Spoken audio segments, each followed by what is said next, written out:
¿Todos ahí? Seguro, 12 clientes en total. ¿Y así ganan algo? 1.250 por cabeza. ¿Qué comeremos? ¿Un Rolex?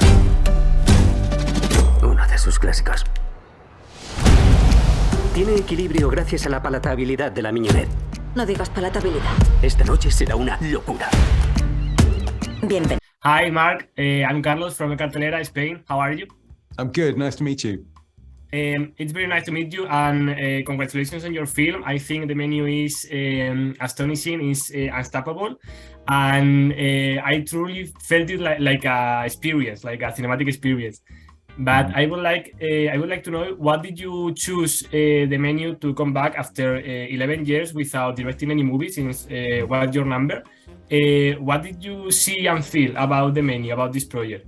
Well, first of all, I didn't want to make another film until it was absolutely right, something I could really get my teeth into. Sorry about the food analogy. And something that I really felt deeply passionate about and had something to say that was, and I also over that 11 years, I tried to make maybe bolder, slightly braver choices and taking on projects that I was perhaps a little bit afraid of. And the menu was that. As soon as I read the script, I suppose I thought three things. The first thing I thought was, wow, what a fantastic cinematic ride and how incredibly entertaining that is. The second thing was, what a very specific tone, this triangle of satire, comedy and thriller, horror. And the third thing I thought is, I'm absolutely terrified of this. And that, I suppose that combination of elements, I just had to do it really. And I just loved the script, I really did.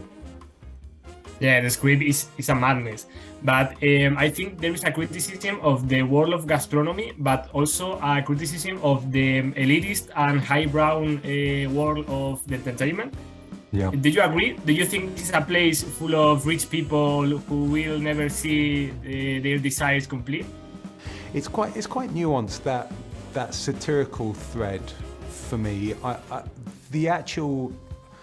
I think if we just say, oh, it's rich people are horrible, then that's too easy, isn't it? And too reductive.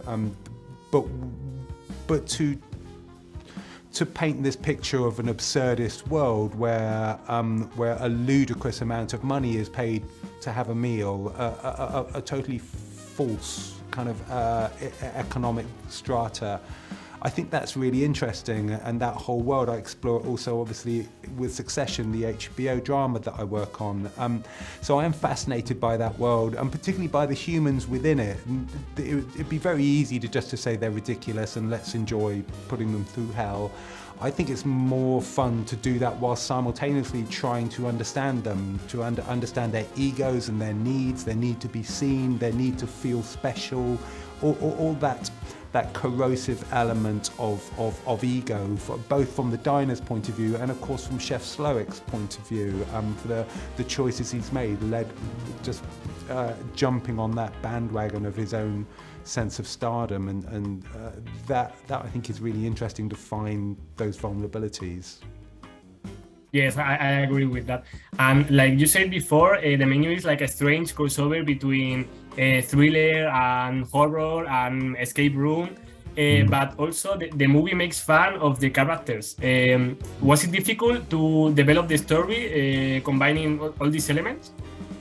I think the tone, that small target of finding that right combination, that was basically instinct, I think, for the most part, and just hard work with the actors and in the edit to shape it, of course.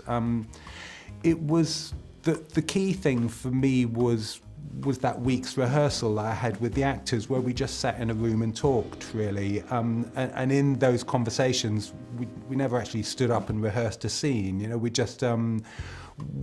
just talked about themes. I asked everybody to watch Buñuel's film The Exterminating Angel, so that we could talk about that journey for most of our diners, Anya's character excluded, where they go on this journey of discovering a sense of culpability, a sense of guilt for their place in this inequity of this restaurant, which of course is on some level a microcosm of society.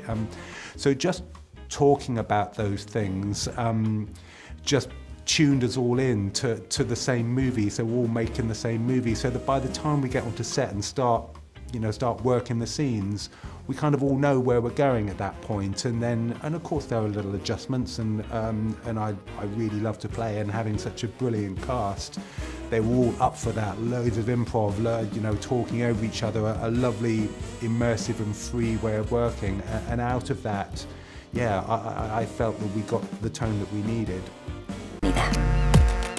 Trataremos de que su velada sea lo más agradable posible.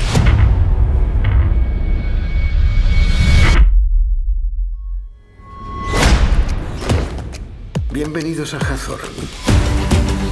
Somos una familia. ¡Sí, chef! Se cosecha, se fermenta, se gelifica.